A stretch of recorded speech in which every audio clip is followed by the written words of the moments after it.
close, you can whisper. Well, it's a lovely crowd tonight. I'm winging it.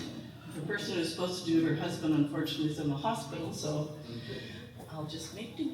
I think maybe we'll just start out with the landing acknowledgement to get it out of the way. I don't want to touch your computer because we jinxed it before. Oh, here. We all set?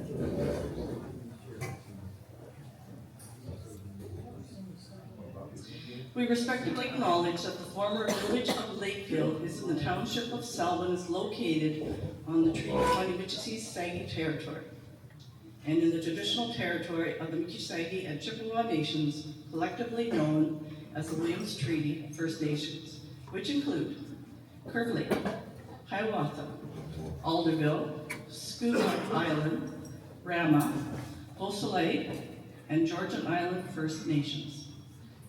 Lakefield Historical Society respectively acknowledged that the Williams Treaty First Nations are the stewards and the caretakers of these lands and waters in perpetuity, and will continue to maintain this responsibility to ensure their health and integrity for generations to come. So I'm going to introduce our speaker, who happens to be my husband. I guess it's since 1972 I found you in Lakefield, or you found me in Mount Pleasant. I don't know One way or the other, yeah. One way or the other, so we've been together for that long time. Oh, a very long time. And it's also his birthday, so we can wish him happy birthday. We've done a lot of things together. One of the ones that comes to mind is when we were at a church and he was on the board, he was president on the board, and we roasted the board. So I was one of the members who was doing the roasting. He didn't know this, but I dressed up as Marilyn Monroe. And I came out and sang, "Happy birthday, Mr. President." Have you got a tape? No, it was way before tape. And then there was another time we did It's a Peace concert, isn't it? Yes. And it was called Animal Characters, and he was off stage. He was God. And I would say, "Oh, I don't know what I'm going to do." And out of the blue, his voice would come, "Well, you should do da-da-da." And somebody from the on the show to play should know it's your husband. So without further ado, introduce my husband. Thank you, Diane.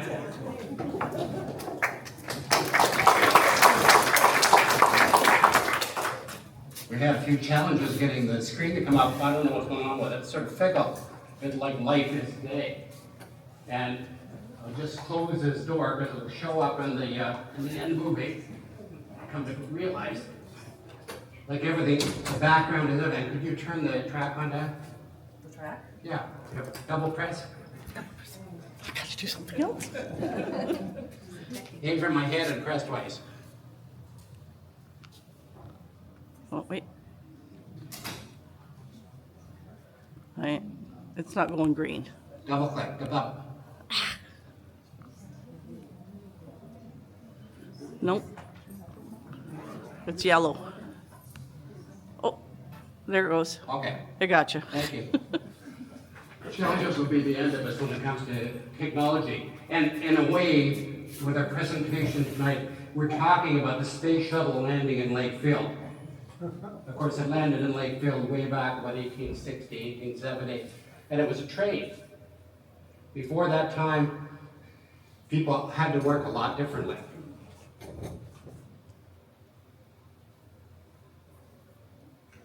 Okay. So there's the presentation in order. I'm going to talk about the Peterborough Chemong Railway, which some of you know, some of you have never heard of. I'm going to talk about growth of the development of Lakefield's rail network, the construction of the Buckley Lake Railroad. And actually, when I was doing this, I came to realize there was actually two ghost railroads. There was the Buckley Lake Railroad and the Quarry Railroad, which were built at different times. And then I'm going to talk about Lakefield in the midst of all this. And so we have an idea of what's going on and the current state of railroads in Lakefield. So what's a ghost railroad? Well, Michael was trying to tell me it was a railroad where Casper the Ghost was running the railroad. That's not the case, of course. It's a railroad where they have the ties removed. You can see this one here, the ties are still left in place, and you can see exactly where the railroad used to run. Now when they do ghost railroads, they take the ties out for environmental reasons, because they've got creosote on it, it's poison, and they don't leave it in the ground. So you don't see them the same way. The ones in our area, especially the Buckley's Lake Railroad, the ties were left in place. And I remember as a boy, we used to walk down those ties to get into town. It was a shortcut through the back. Yeah. Now, what do we start with? We know that our settlers first came from Coburg for the most part. That's where they came. The reason they came to Coburg was that it was cheaper than going to Port Hope.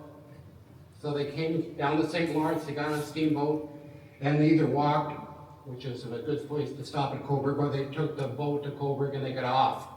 Then they started walking north.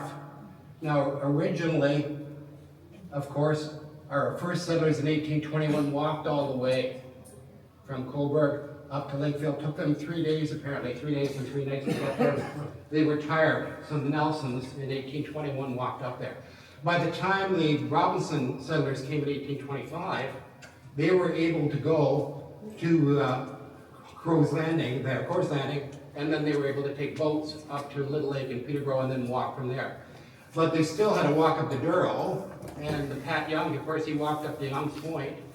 He took the boat part of the way up Lake Cachanuka, but it was still a long walk. So, although some people got a card and had people pay to take it for them, most people had a very difficult time. Imagine the Nelsons, him and his wife Margaret, they walked with everything they had on their backs. They had no cart. And they had apparently 250 pounds. He was carrying 250 pounds, if you can imagine. I don't know how much she was carrying. She was pregnant at the time. But they walked up there. And so that was not fun. It became a reason for an easier way to do this. And so what they did was they had local people. Now, in those days, the CNR didn't exist. CP didn't exist. Local railroads were developed by local people who invested in them for a specific reason. So it made perfect sense to build a railroad from Coburg up to Peterborough, because that's where people came all the time and went all the time, moving little bit back and forth. They built this, and the year that Christchurch was opened, in 1854, that's the causeway that used to be across Rice Lake. So they came up to Harwood with the overland rail, and then they built a small causeway, which was out several hundred feet in the lake. And then they built this causeway, which crossed. Now, you can see that there's some bends in the rails already. Not a good thing when you're traveling very fast. So even the year after this causeway was built, it had already moved. There was already movement in the trail. And there's writings by Catherine Partrail. She talks about going across this. Not the first time she came up, but in later years, before it collapsed. And she said the train went slowly. It lurched to one direction. It lurched to the other direction. The conductor said, don't worry. If we go down, it'll sink slowly. Nobody's going to get... Rice Lake isn't that deep, apparently, so they could get up on top of the car and save themselves. But this didn't last too long. So it worked until 1869. At that time, this bridge collapsed completely from ice. It was never rebuilt. And one of the reasons it collapsed was the way it was built. It was built with pilings. And so those pilings are just like a bunch of toothpicks holding it up, if you will. Massive ice presses against that. And unless you're down in bedrock, which they weren't, it's going to push it out of the way, and that's what happened. So it collapsed, never rebuilt. And when that happened, the Peterborough-Coburg line was done. Or Coburg-Peterborough line, I'm pretty sure preference there. So it was finished. But it was a significant thing. So after the bankruptcy of that section, they had a section of track running from Rice Lake down to Coburg, which was pretty well useless. But they also had the north side, which still had some economic value. So they operated that at that time as the Peterborough Chemong Railway. And they thought, let's make do with what we can. First thing they thought was, well, what if we took it all the way up to Bridgenorth? It made sense. There was some emerging traffic from the steamers and things like that at that time. If we could get it up there, we can get on the steamboat trek and we can take people up to Bridgenorth and get a passenger travel up 1.9. Problem was, Bridgenorth people didn't want to contribute.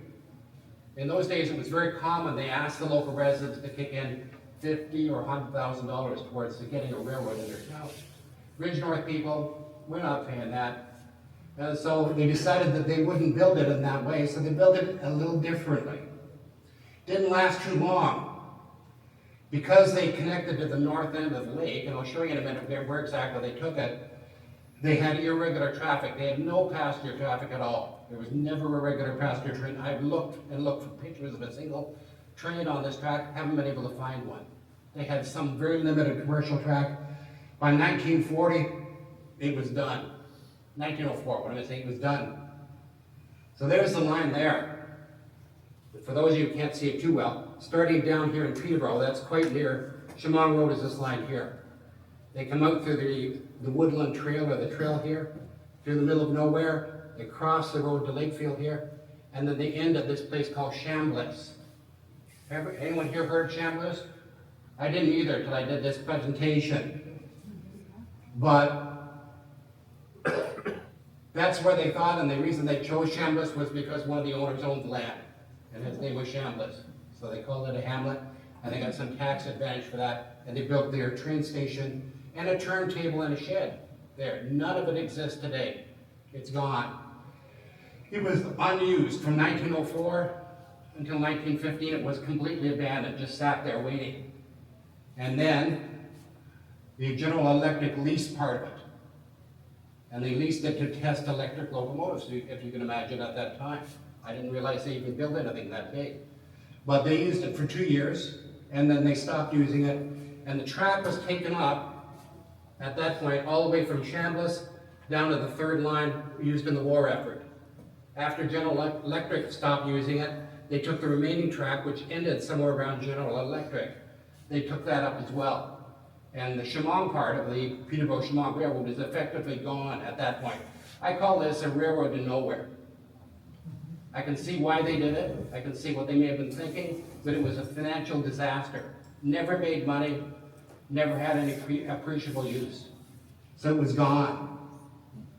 Now today, people often, when they're driving up the road to Lakefield, they see this little house here. And they say, what the hell is that house? It has nothing to do with the Chemong Peterborough Railroad, although people think it has. When you get closer to the Southern Township office, you'll see this building off on the north side. It's sort of on an angle. It's following the tree line rather than right angles to the road. And it looks a bit like a railroad shed. Again, it's nothing to do with the Peterborough Chemong Railway, although people think that it was. Very simply, there's this little line here and that little line to Lakefield. Now, the little line to Lakefield is there for a reason. Originally, Peterborough Chemong Railroad wanted to put a line to Lakefield as well. And they started. And they went as far as Nassau, which is currently Trent University, ran out of money, and hoped they'd make some money on the other side, and then continue.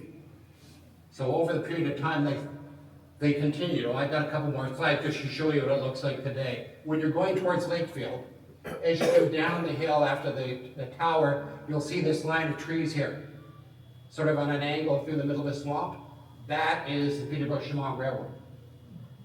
And you can still walk on it if you want to get feet wet occasionally. But the embankment is still there. On the other side of the road, there's still, if you go up through the trees, you can still see where the line was. Michael, you'll be expected to do that tomorrow when you report back. In Peterborough, I didn't go all the way to the GE, but I wondered where it got to. Chemong Road is here, of course. This is the KFC when you're coming in on Chemong Road. And this is this line here. If you ever notice when you're driving towards Peterborough, there's sort of like a street beside the street. You look down there like, what the hell is that? That's the Peterborough Chemong Railroad. It was built on top of the railroad embankment, and that's where it was. With the Chemong Road, as I said, their original intention was just to parallel the Chemong Road out to Bridgenorth. And they started to build it that way, changed their mind when nobody contributed. So it then goes up to the Parkway Trail to Chambliss. I've already talked a little bit about what Chambliss is like. And being the president and general manager, I guess you get what you want. It probably was an investor as well. Nothing is visible at the end of it. So you can go up there and take a look, but you wouldn't see anything. There's where it crosses Sylvan Road. This is the Fire Route 8. And Chambliss was right here, right at the end of the lake. Nothing there now. You can sort of see on this side of the road, see this line in the trees? That's the old railroad, what's left of it. So you can see it on the ground, but it's pretty hard to see from the air now. It's gone.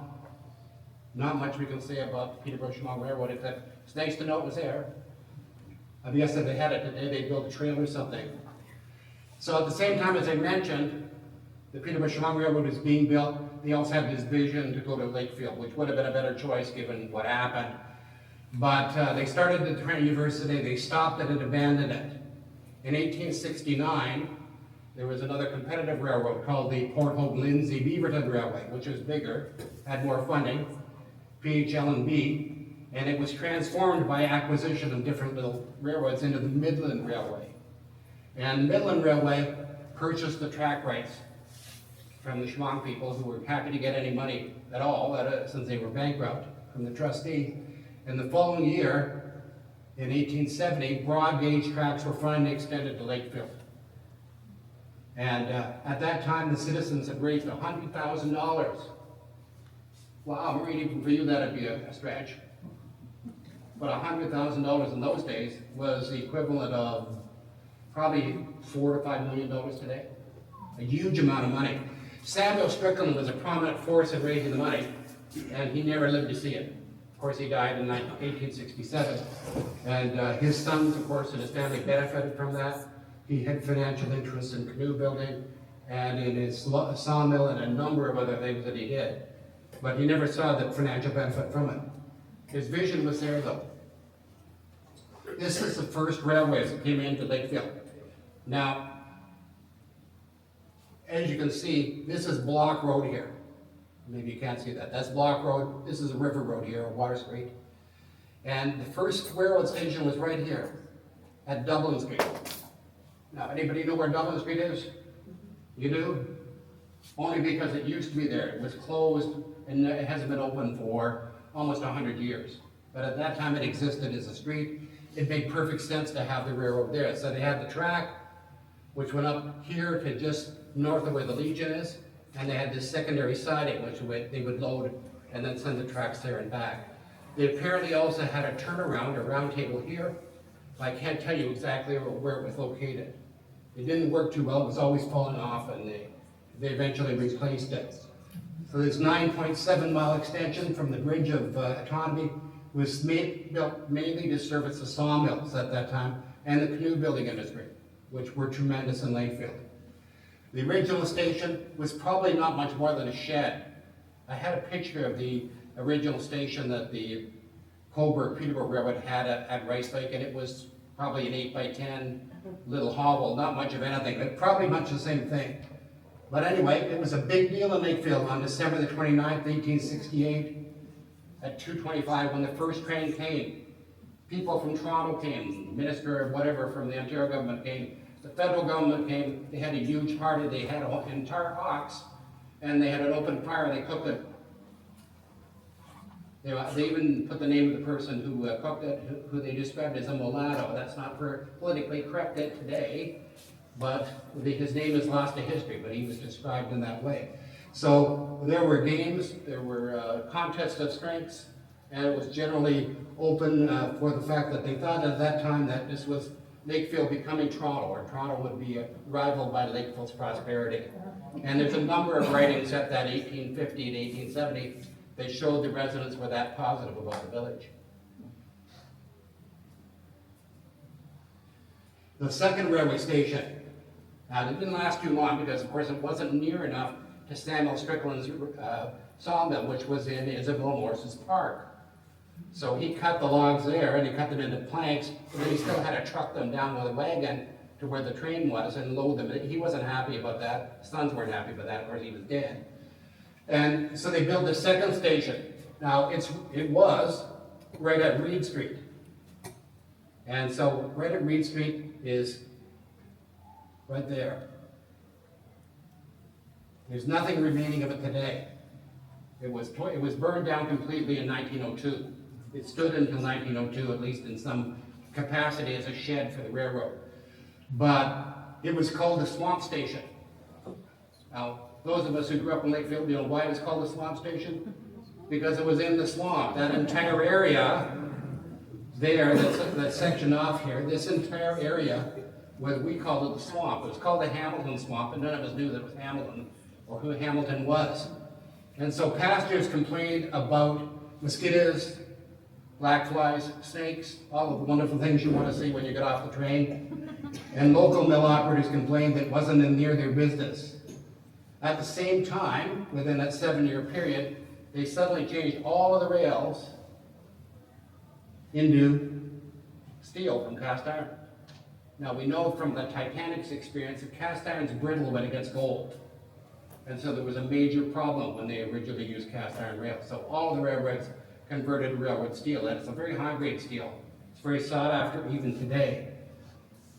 So you can see where that second station was. Again, notice it doesn't quite go as far north as we would hope. That round circle that's there is a turnaround for the engine.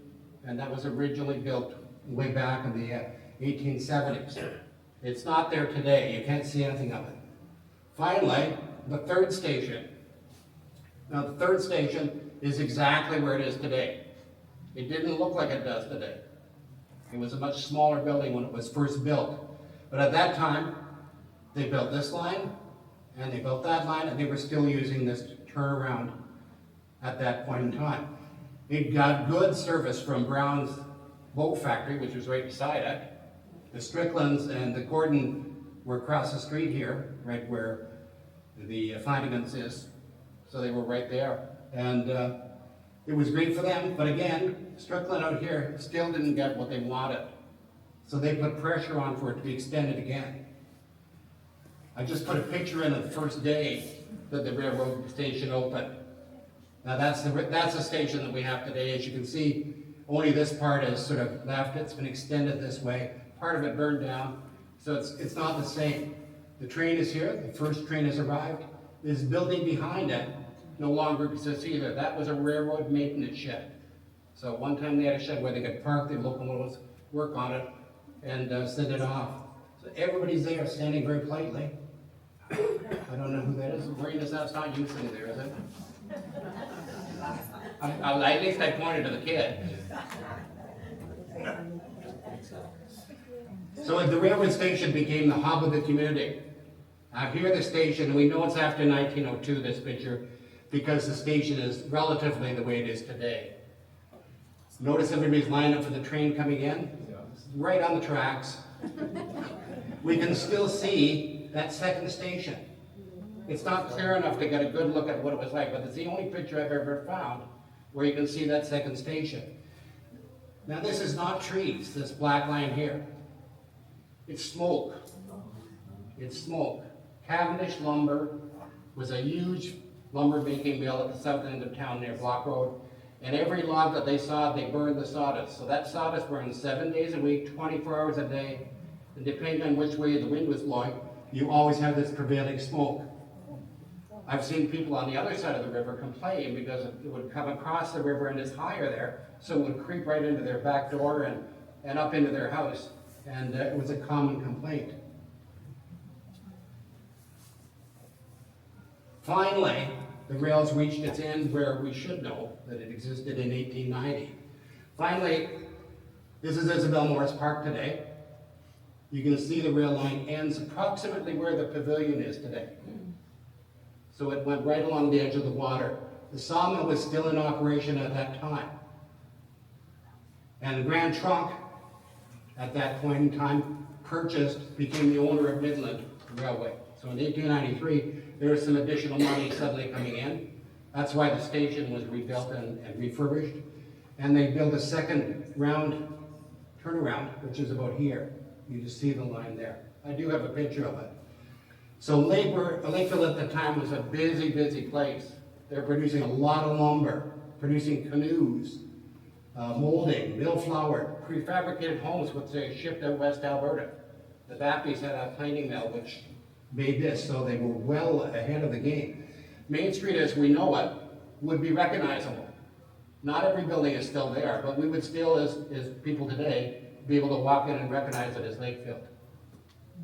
Some things never change. There's a view of the station after it's enlarged by Grand Trunk. very nicely done. I'm glad they didn't put the insult brick on at that time. And there's a locomotive that Grand Trunk used. And this was an actual locomotive that came into town. Not that big, really. They called that a six-wheeler, but they did have accommodation for 10-wheelers, which were the biggest engine, although they never came here. Just to give you an idea of what the network was, all of these gray lines here were part of the Midland Railway, or the predecessor. So when Grand Trunk, the red line, bought this, they acquired all these things. And you know, you could go all the way to Haliburton by rail, if you can imagine. And you could go to Toronto, at that time, a sort of circuitous route across the top end. But there was complete connection, even at that time. And once Grand Trunk acquired all this, some of those rails were closed down and abandoned, especially the ones around Lindsay. And the ones around Buckhorn and Bobcaygeon, you see embankments there where there's no rails left. This is Cavendish lumber. Now, there's two buildings here you need to look at. Cavendish lumber is this building here. The building behind it is the Lakefield Portland Cement Company, and it's under construction at that time. It wasn't completely built. So this is probably 1899, because the Cavendish lumber burned in 1907, and the cement plant was open in 1900. So they had to be finished at that time. In 1907, it burned to the ground. Cavendish lumber did. Because of these piles of lumber, it burned for more than a year. Well, they had no firefighting equipment. The best you could do is hope that it didn't catch on to anything else. All of these rails, notice the branch of rails that's like a snake everywhere. They went from the block road all the way up to the current station. So that entire area was full of lumber and was full of these branch rails, all of which were removed by 1910 after the disaster, and they were sure they weren't going to rebuild Cavendish lumber. And Portland Cement, at that time, Canada Portland Cement, only had two rails. They could enter the right-hand side and to the left-hand side. So much smaller. And that's what it looked like when you look down there. So these were high things, and it's hard to imagine that they would go for miles like that. I wouldn't be happy to be caught in them when the train's coming. I don't know what you do. But about a third of Lakefield worked in the lumber business in one of 5 sawmills. Cavendish was the biggest. The Strickland sawmill was the second biggest. And so after they burned, more than 100 people lost their jobs. In a town at that point, it was probably 300 to 400 people in town, and then it would draw from outside in Durrell and Smith and Ennismore. Also, the canoe and boat building everywhere. This is not the top marina. Yeah. It's right. It was beside it. So this one is further down, just probably 100 feet downriver. It's completely gone today. But between Lakefield, Keene, and Peterborough in the late 1880s, the canoe industry was dominant everywhere. We dominated the entire world. 80% of the canoes sold worldwide came from that triangular shape between Peterborough, Keene, and Lakefield. And they were shipped by train around the world, even to China, everywhere. It was an amazing local business that just boomed. 1900, they had a 4 passenger a day schedule. These are passenger trains, not passenger free. So 2 in the morning, 2 at night, and you could go down and back for, I think, about 20 cents at that time. A lot of money, but it's a lot better than walking the 10 miles.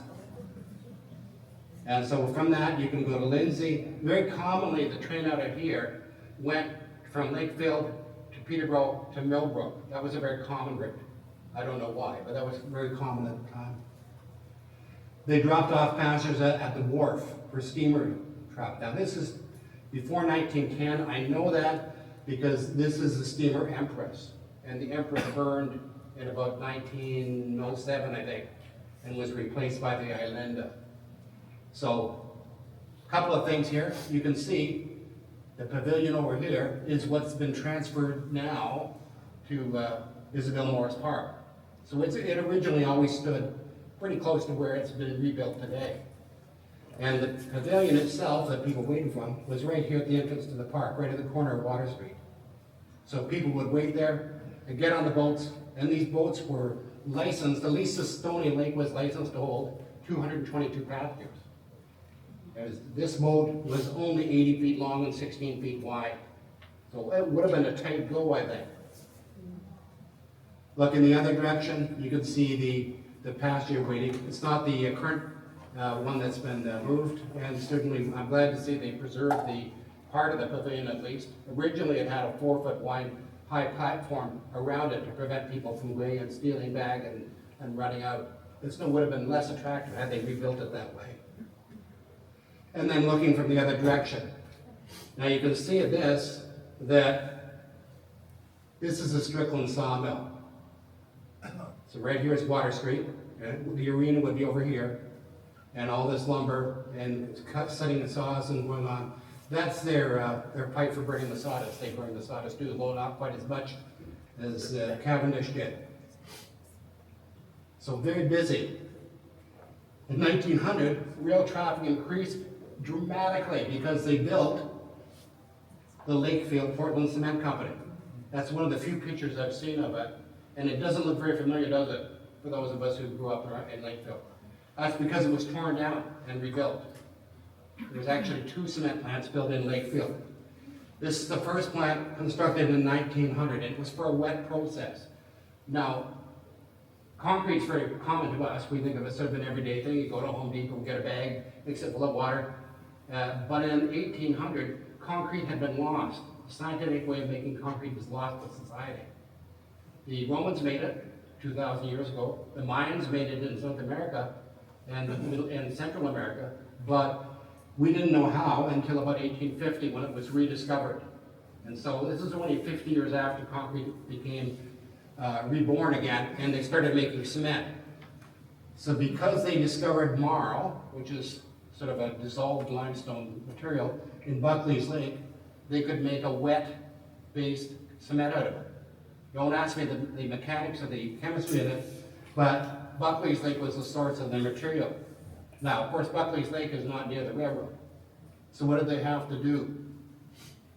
They had to make the ghost railroad of Buckley's Lake. And this is the path that it took. Here, this line here, I sort of went off my picture, comes into the plant. Like this. And this line branches out of Oxford Street, goes north, goes part of east-west, and then branches into the connection. If you're walking today out there, you still can, although there's a lot of trees there, there's a hydro line that runs the full length, and it's still there. So you can follow the old railroad simply by following the hydro line. It's pretty hard to see what it looks like. When I was a boy, the ties were still there. We could walk along them as boys, and we often walked down as we were going to the cement plant to cause hijinks at the cement plant because it was an abandoned place to play as a kid. Well, we'd walk down there because it was easy. You didn't have to walk through anything. Then they went out to Buckley's Lake, and you can see when they got to Buckley's Lake, they just followed a straight line across Highway 28, right there. And then they originally veered down to the north end of the lake. And they had a huge machine that would cut this marl out of the bottom of the lake, strip mine it, load it on a barge, and that barge would then be unloaded on rail cars. So this branch was added after they'd already mined a lot of the lake so that they could get closer to this barge trip and save some time. In 1920, the plant was rebuilt for a dry process. Now, at that point in time, they were going to close the plant in 1915. At that point in time, the war had been on, so demand was down for cement, at least at the moment. And there was other competing plants around that were easier to ship from. And they would have closed the plant, except that they discovered limestone at what we call the quarry. And that source of limestone meant that they now could take the limestone, crush it into powder, and they burned it with ingredients including some marl still from Buckley Lake. And they made a dry cement. So there's the cement plant that they rebuilt in 1920. You're looking like you're missing something? It's not doing it right. Michael? some technical assistance. They used to have a big kiln here which would burn the cement. It's not been installed at this point in time. So in 1928, this plant shipped 3,807 loads. It's an amazing amount at that time. Huge amount, in fact. But by 1932, only 459. So at its peak, the cement plant in Lakefield supplied 20% of the cement used in Ontario. Yeah, it was a huge, there was 14 cement plants in Ontario. It's quite an accomplishment. So in 1932, they closed the plant down at that point in time. But not getting ahead of myself, the Quarry run. So I didn't talk about the coastline of the Quarry Railroad, but there is one. They took away this little feeder line here that used to go up here, used the rails, and added some to it to build this line out to the quarry. 2 lines so that one train could be loaded while the other one went back to the plant and back. And so the cement plant was good after that, but after 5 years being closed, it was rebuilt and opened again. There's a internal car that was used in the cement plant for moving around. It was run by electricity, DC electricity. And at Buckley's Lake, that's what the machine they used to dig the marl out. It's on a barge, actually, floats on a barge.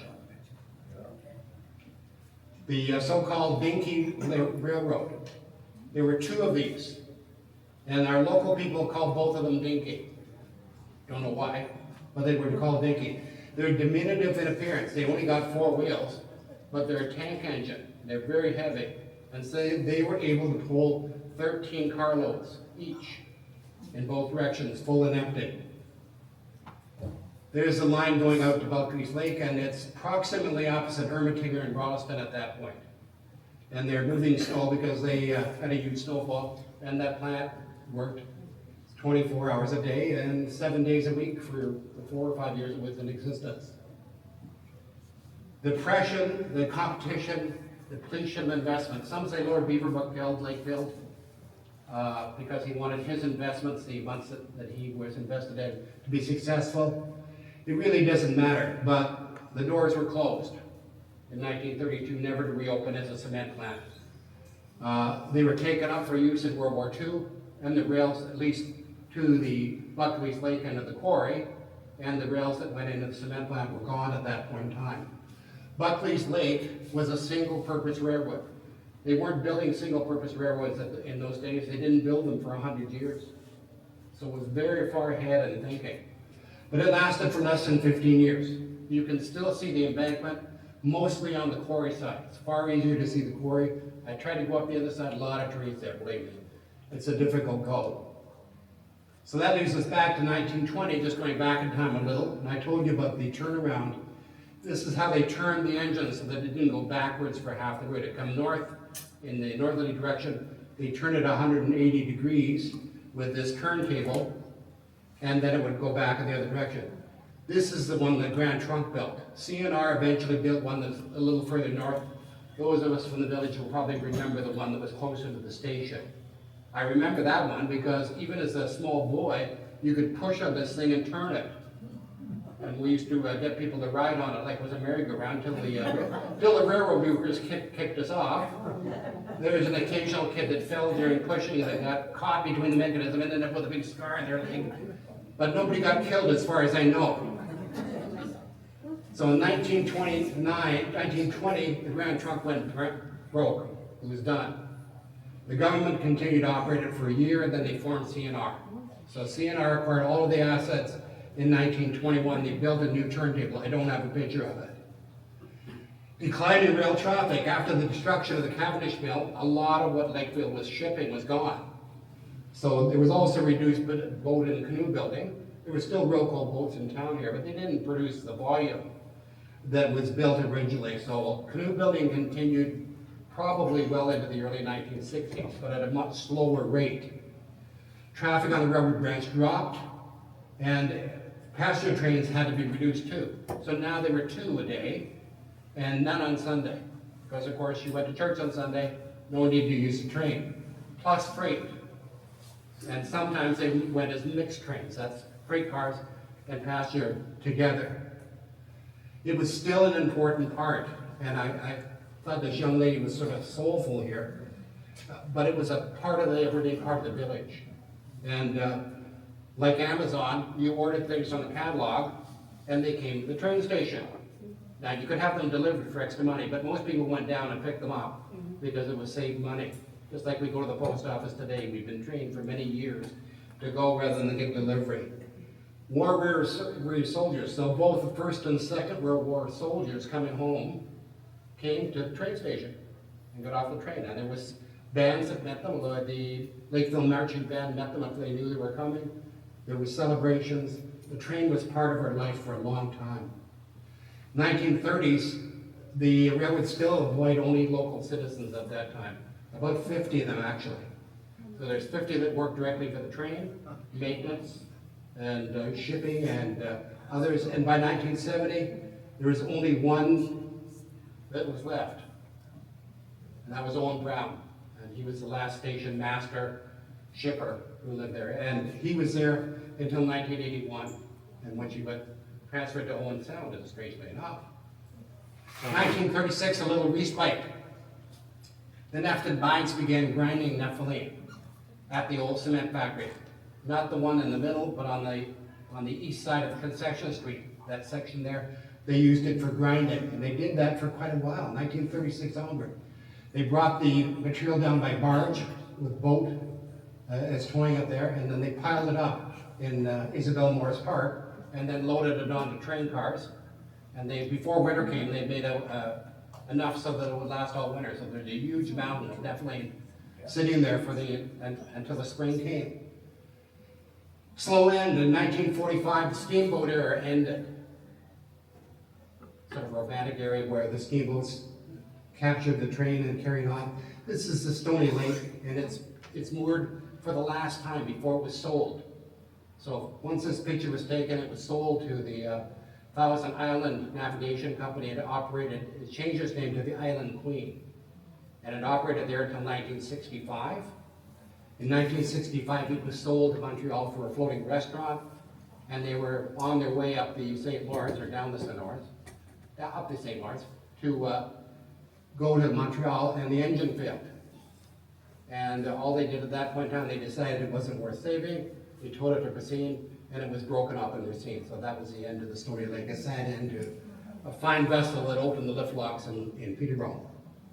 So people now, if they wanted to take the train, they took a bus from Lakefield, and they went to the Peterborough station. And I remember doing that as a boy with my mother. We'd go to the Peterborough station and take the bus to Toronto or wherever we were going. 1943, there's the Saddlers we remember. And they were converted to grain storage during the war. Somebody had the idea that the Nazis, the Germans, would somehow sabotage our rail line, and we wouldn't be able to ship grain from out west to feed the east. So they wanted to store grain in a centralized area in Ontario where the population could be fed for some time. And you look at these silos here, and there's a double row of 8. And I remember looking at them as a kid. They were like 90 feet high, and I don't know how wide they were. They seemed gigantic when you looked at them. They were actually full of grain in 1943. So they got shipped in grain from Thunder Bay and beyond, and they got shipped out to Quaker Oats and other people that processed them. So those regular shipments kept our railway alive. Would have died earlier without them. And nepheline mines stopped grinding in 55. And that business dropped off completely. And at the same time, Lakefield installed its first municipal water system in 1955. Now you know where the water treatment plant is, down by Isabel Morris Park. The outlet for the pipe is right there at the corner of the dock. So they had to take the tracks up in order to put that in. It only made sense for them to remove the tracks to the corner of Water Street. So right across from the arena, they left the tracks and ended them there. So all of the tracks that used to go out to Morris Park were gone at that point in time in 1955. Far too early for any of us to remember, I'm sure. By 1954, they wanted to ship their product to the US, so they asked for bids for a rail extension to Blue Mountain. And our CN side of things bid on it, as did CP. The bids were within $100,000, but CP won the extension from Havelock, and that rail line is still in use today. It's about 10 miles shorter as well. So one final mixed train, that's a mixed train of passengers and freight, ran April 29, 1950. After that, no more passenger traffic, and whatever was freight train was sporadic just when they needed it. So I remember the train coming in as a boy, but it was, you never knew when it was coming, and it didn't have a lot of cars on it. The last train passenger trip was in 1965. So in 1965, Lakefield Public School organized a trip to Upper Canada Village to Morrisburg, and they commissioned a special train. I was on the train. Anyone else? Yeah? I remember the journey well. I remember being confronted with them selling sandwiches in the train and for a ridiculously high price of $1.60 or something. But I ate the ones my mother packed because I didn't want to spend $1.60. That was my one and only experience of actual travel from Lakefield aboard the train. I've talked about own ground, and the last commercial freight delivery was in 1984. The 3 houseboys, which was a big thing at one time, had delivered, I think it was 60 houseboats. They didn't all come at once. They came over a space of 2 weeks. They came to the Lakefield station where they were unloaded onto a truck, taken down to the economy, and another crane would lift them into the water, and then they went off to their base, which is somewhere over near Chemong, I think. So there was not much after that. Very slow. I do remember once though, when I was a boy, I had a friend called Jimmy Mason. He said to me, you know, we wanted to go to Peterborough regular because that was a big deal. You know, go to Peterborough, we're 13, 14, too young to drive. So somehow he finds out that if you pay the train engineer 10 cents, he will take you from Lakefield to his destination in Peterborough, and then 10 cents, you'd come back at about 5 o'clock in the afternoon. So we paid our 10 cents, and we had a ride on the front of the engine on those little, which was cold as the devil, as I recall. Plus, there was tree branches that would come out of nowhere and swat you in the face. We did that 2 or 3 times until one time when we were coming back into Lakefield, it looked like the station master noticed that we were riding on the train. After that, we were told by the engineers that why did they get off? We were never allowed to use it again. But I did get to ride the train. The CN ran one last train in 1981 as a thank you to the people of Lakefield for supporting the railroad all these years.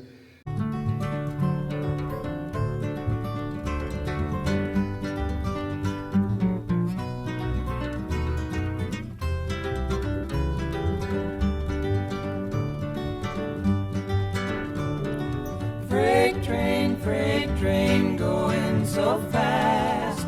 Freight train going so fast. Please don't tell what train I'm on, so they won't know where I've gone.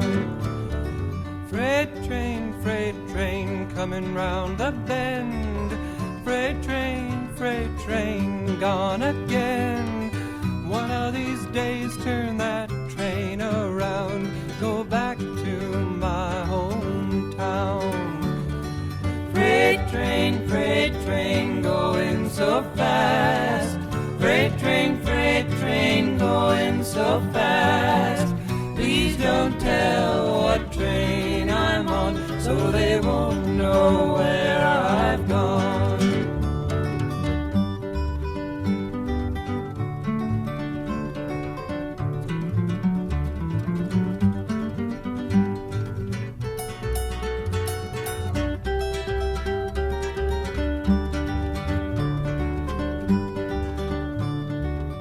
One more place I'd like to be.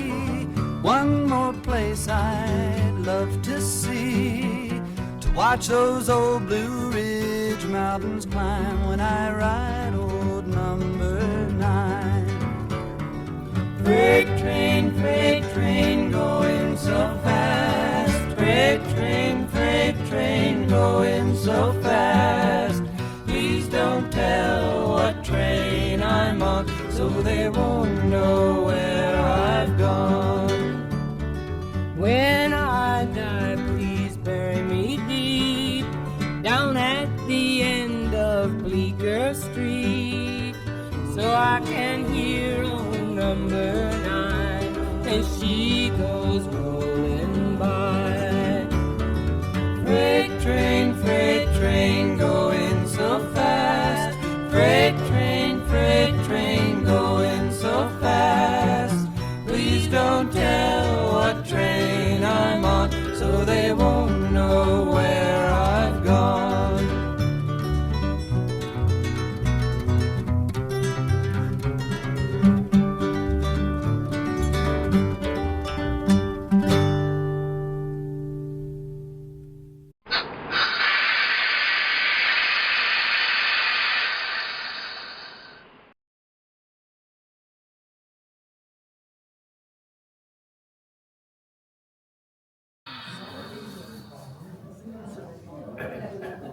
Yeah, Bob was kind enough to let me use his film. So that was the beginning of the ghost railroad, the end of the active railroad. And the rails were silent after that. 1988, they abandoned the railroad, and they took up the tracks. The station was sold, and it's no longer used in the way it was. It has had, of course, a second life as a bookstore, which I'm very glad to see.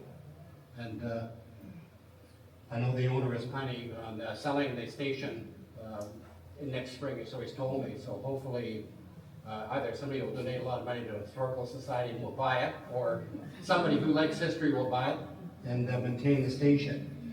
So the railroad itself is one of the better hiking trails in Ontario. And they raised a lot of money to do it, so it's committed people to make it happen. We've had 100 years of railroad, and all we got left is memories now.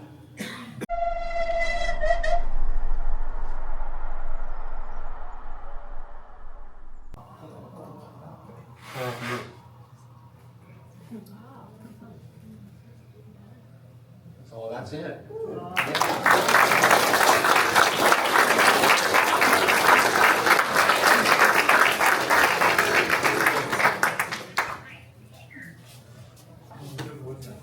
Put my hat on.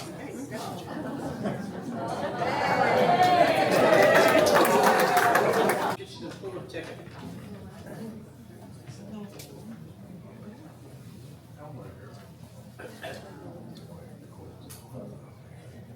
Okay. The winning ticket is last four numbers 0531.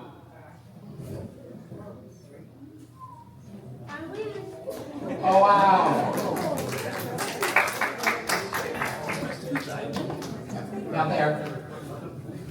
And before I let you socialize, I just wanted to say I've got this book by Linda Tenoda Dickinson, who's just published it. It's called "This Is My Story: Narratives of Town Triumph from the Curved Lake First Nation." And so these are people that suffered horribly in their childhood, that have overcome and become artists and very productive people. I was very inspired. I read a couple of chapters before she published it. And so, Linda, when is it going to be on sale? It's on sale now. It's on sale now? Yeah, they'll be distributed through Amazon and Chapters and Google and a whole bunch of other You can take it down to Happenstance and see if they hold it down there. But it would be a good thing. And other than that, our next meeting is on Thursday, October 30th. And Michael Baird will be talking about the 21st Battalion. And as we always do, just before Remembrance Day, we talk about our experience with veterans. And so I hope to see you all there. Thank you very much for coming. And please stay and eat and talk. Thank you.